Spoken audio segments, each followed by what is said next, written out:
What's going on, everybody? This is A.J. and I'm coming to you with another video. And today is Tuesday, so you know what that means. It's Transparent Tuesday, so let's get transparent.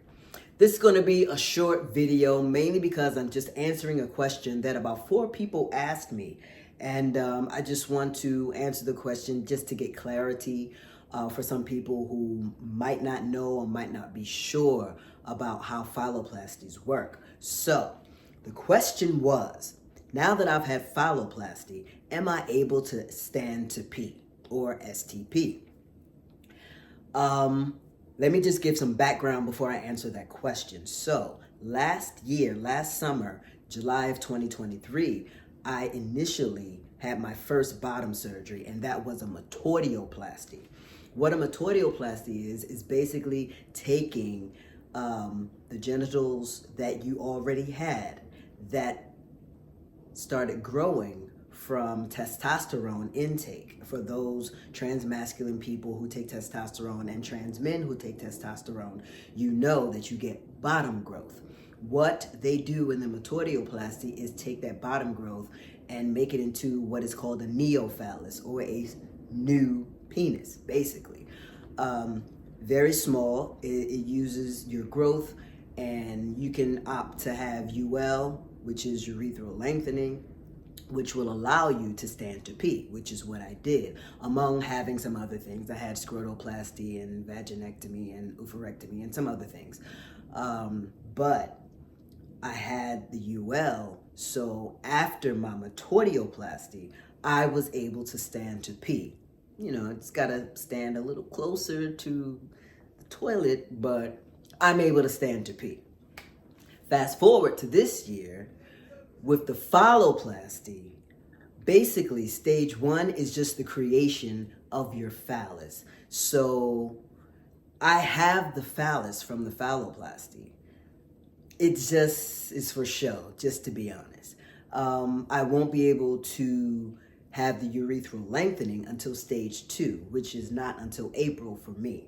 So for stage 1, it's just the creation, which is taking the muscle and the skin from my donor site, which was my back, and creating the phallus and attaching it to me in the area where my phallus would be. Now, where it is above my smaller phallus. So I have 2 phalluses. I have the bigger one and I have the smaller one that was made from the metordeoplasty last year. I stand to pee from the smaller one, not from the bigger one. So that answers your question. But I am able to stand to pee. It's just that I hold the bigger one up and I go to the bathroom with the smaller one while I'm standing. That's all. In stage 2, they're going to bury the smaller phallus into the bigger phallus, do another UL that will allow me to be able to use the bigger phallus to stand to pee. So after stage 2, I will be able to stand to pee with my phallus from my phalloplasty. So that is the long or the short of it. That's the answer. No, I cannot pee from my larger phallus that I have from phalloplasty, but I can pee from my neophallus, my new phallus, my smaller phallus, from the metordeoplasty that I got last year. So initially, I do stand to pee.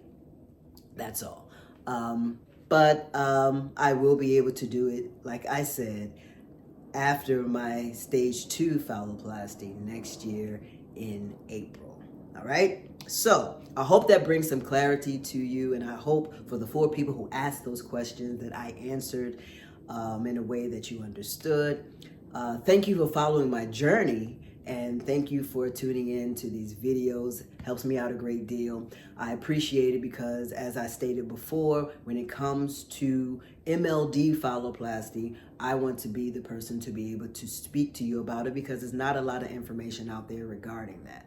So if you have any questions about MLD phalloplasty, hit me up. Let me know. If you have any questions about my transition or transitioning in general, let me know in the comments. I'll either comment back or I will do a video on it like I just did this one. All right. Thank you so much for watching again. Have a great day, afternoon, evening, whenever you are watching this. Be good. And if you can't be good, then be good at it. A.J. out, y'all.